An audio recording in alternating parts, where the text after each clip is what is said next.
Siamo partiti.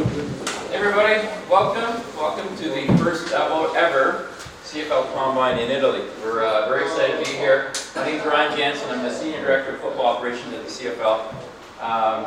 And congratulations to you guys. You guys are the best of the best coming out of Italy. So we're very excited to see what you guys can do today. I'm going to take you through a short presentation. A lot of you guys will not know much about the CFL. So I want to explain a little bit about it, the different rules we have. I'll show a little highlight. I'll explain what the day is going to look like, and I'll take you through what a life in this, like a day in the life of the CFL and training camp would look like. Because I know you guys have a lot of questions.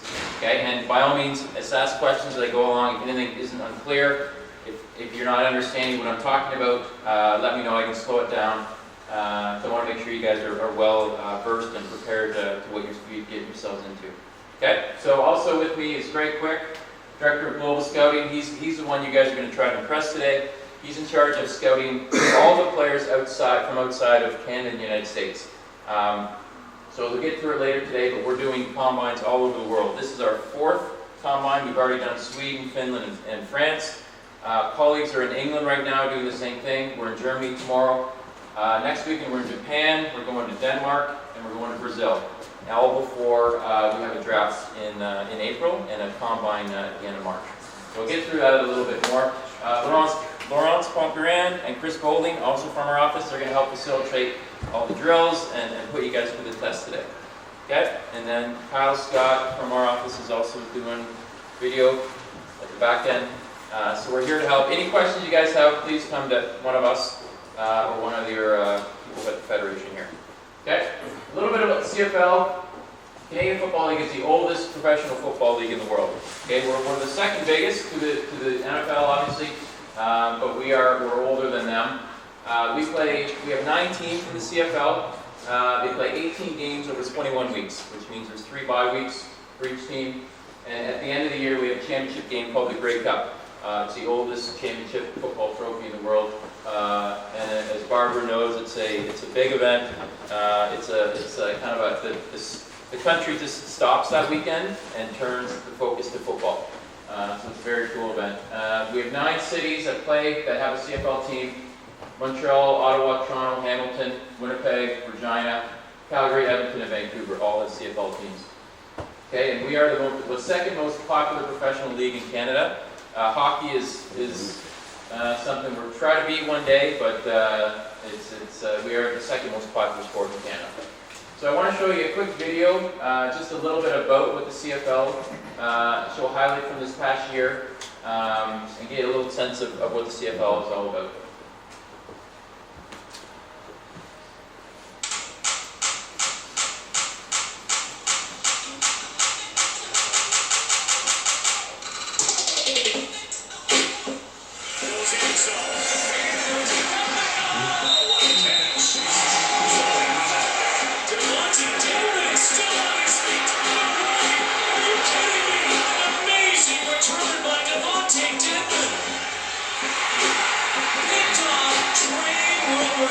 It's number 7 on the season.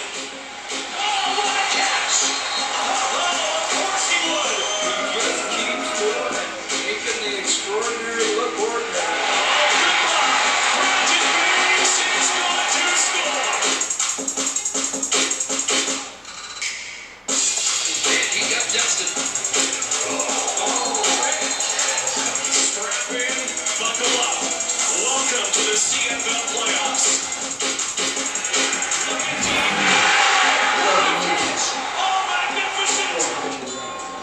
It's the Ticats and the Bombers in the 107 Grey Cup from Calgary, Alberta. Touchdown! And you've heard that get all the way back in Germany.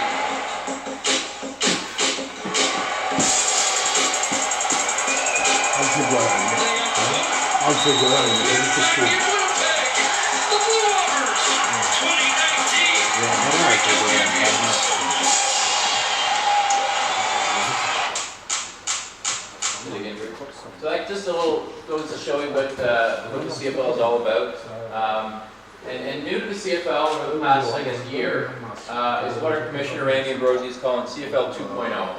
So 2.0 is it's a strategy we're kind of taking from the NBA a little bit. If you remember the NBA, I don't know if you guys are basketball fans, but in the 80s, NBA was a smaller league, and then they grew and grew because they decided to go global.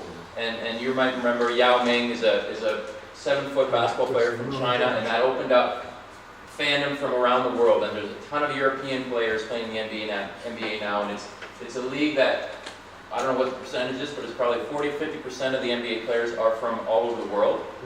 So now they're getting fans from Europe, from Asia, from South America. And that's kind of what the CFL wants to do. We want to branch out, we want to get players from all over the world to come to the CFL, develop partnerships with these countries, and ideally get fans from these countries to turn into the CFL and watch our games. But also what we want to do is work with each country and develop football more in those countries. Okay, we want to get more of our players, our Canadian players, to come to Italy and play in the federations and with the teams here. We want to help develop coaching and officiating and grow the great game of football all over the world. So that's kind of the plan of CFL 2.0. And part of this is we have to find the talent, and that's what we're doing here today. And what we want to do is, as I mentioned, right now it's about 12 combines all over the world. We want to find the best players through Greg and his scouting, bring the top 60 or so of these players from outside of Canada and the United States, bring them to Toronto for our combine at the end of March 26th to 28th. We want to bring these top players in, attend the combine where they're going to basically go through the same tests that you guys are going through today. It's just going to be spread over a longer period of time. Today's going to be a tough day for you guys. It's back to back to back. It's not, the elements aren't great, but we're gonna make it work. But when you come to the combine in Toronto, or those who are selected, same events. We'll do a few more things. We'll do medicals. There'll be interviews with the teams, but it's spread over 3 days, so it's a lot better for you physically and mentally. And then all the players who attend the Global Combine, as well as all the players who are here today, are eligible for our global draft on April 16th. Okay, that's when our teams are going to see all the players in Toronto. They're going to get the film and the scouting reports from Greg of all the players who've attended the combines. And then we're going to have a draft April 16th and draft probably 45 players to enter the league. And then they would come to training camps in May sometime. Okay, does that make sense? Okay, perfect. So the one thing I do want to stress though is if you're invited to the combine in Toronto and you're drafted, that you do make a commitment to come to the CFL. Okay, last year we had I guess one player where we brought him to Toronto. The team was really high on him. We drafted him, and then at the end he got cold feet and decided to stay. So he had to get replaced by another player. But that's very important that if you do get drafted, you come to Toronto and you get drafted, that we want you to come to training camp and participate as a player in the CFL. Okay. Yeah, well, if you do come to Toronto, you do get that invitation, and hopefully at the end of the day, at least one of you will get that invitation now. And then later on in February, Greg will invite some more players to fill out the roster of 60 players. But if you do get invited, your airfare, your hotel, your meals, your gear will all be provided to you for that event. Okay, next one please, Greg. Okay, so if you get drafted, as I mentioned, it takes place April 16th. The team that drafts you will reach out to you immediately to set up travel for the training camp in May. And then I think the big thing we want to stress to you guys is, right now, if you go through the combine, somebody may get invited today, somebody may get invited next month, but keep in mind that any time, even if you don't get drafted, you still could be a free agent. You could still get a call from a team in May, in July, in August, if there's injuries or things like that. So it's very important to stay in shape, okay? Stay in football shape, keep training, okay? Keep going through your drills. It's very important that we want you guys, if you do get invited to Toronto, that you're in top shape. You're going to training camp, definitely you need to be in top shape, but also keep in shape too, just in case there are some teams that do call you later on through the process. Okay? So training camp, if you do get invited to training camp, you still have to make the team. Okay, so you'll sign a contract, but you're not guaranteed to make the team. There'll probably be teams will probably hold maybe 4 or 5 spots for global players. in training camp, and they may have 6 or 8 players actually fighting for those spots. So if you do come to training camp, they'll set up your travel, they'll fly you in, and all your housing and meals will be paid for during training camp. Training camp lasts about 3.5 weeks. We have a short 4-day rookie camp, and then the vets come in. It's a full 3 weeks of training. Within that is 2 preseason games.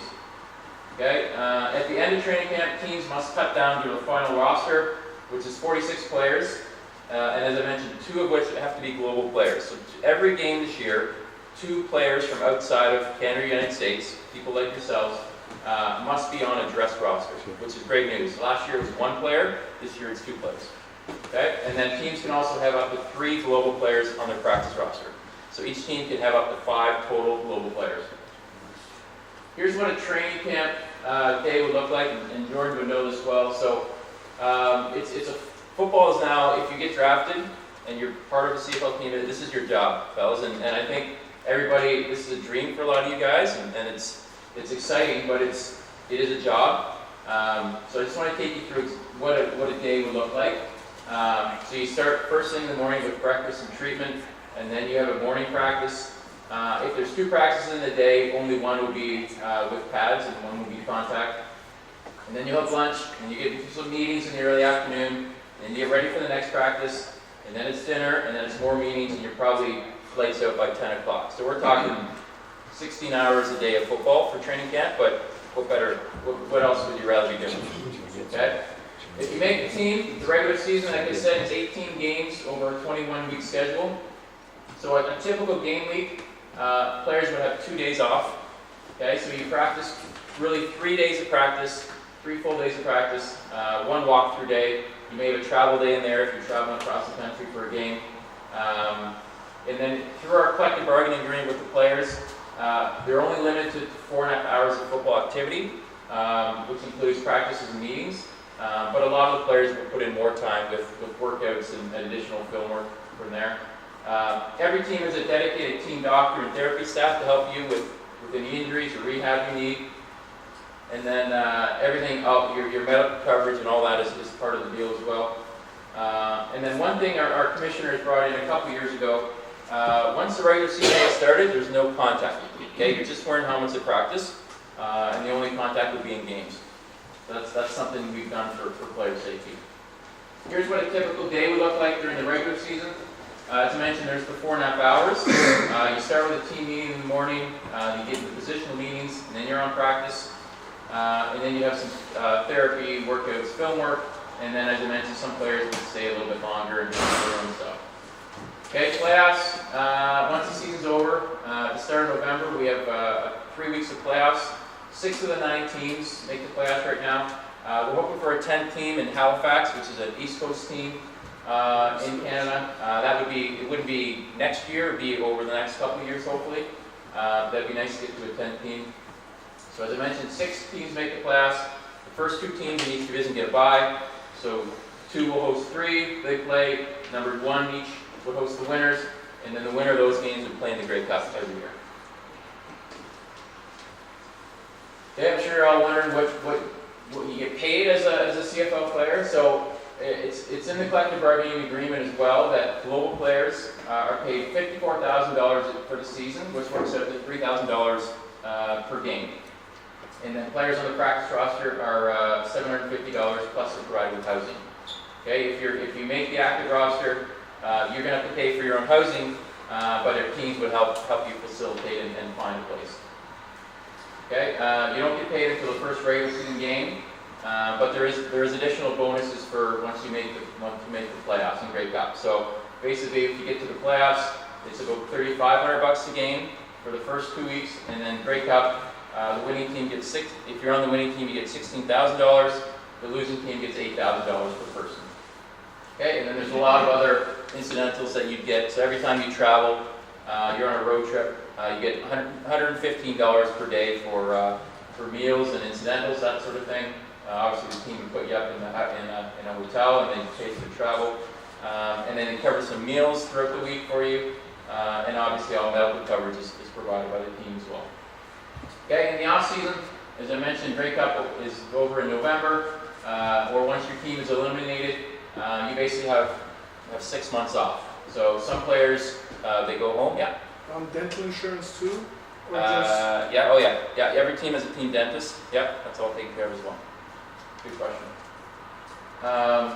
So once the off season starts, you can head home, you can come back to Italy, you can come back here and train, you can stay in your CFL city and train. That's really your call.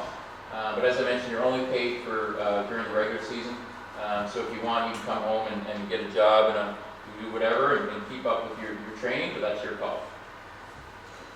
Okay. One of the big things I heard Greg talking a little bit about today is we have different rules than what you guys are used to and what the NFL has. So we have 3 downs versus 4 downs to get a first down. And we have a much larger field, a lot wider than the NFL field or what you guys play on, and longer as well. And that's why we play with 1 extra player on the field. So we play with 12 aside. Okay? Another big difference is that defensive players must line up 1 yard off the ball versus what you guys play, it's really face-to-face.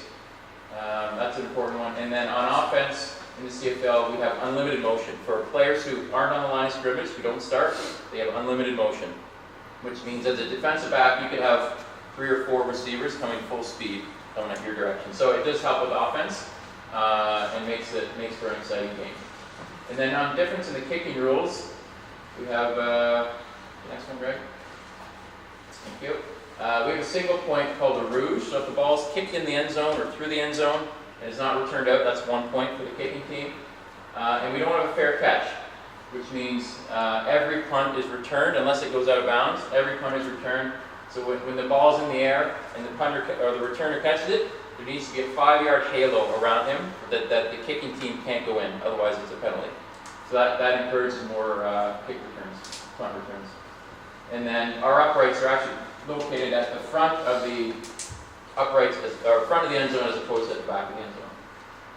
Okay, a couple key takeaways. Just want to reiterate on the 2.0 strategy. We want to grow this great game all over the world.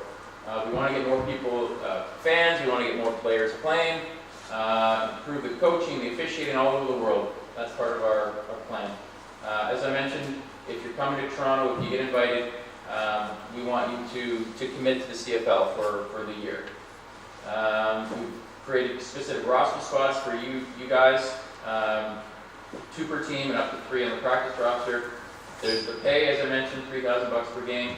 And then one thing that I don't know if you get agents reaching out to you, but because your salary is fixed, you don't need an agent in the CFL. Okay? Agents we've heard they're starting to talk to some of the players who are being invited to these global combines. But just so you know, your salary can't fluctuate as a global player, so you don't need an agent. Okay?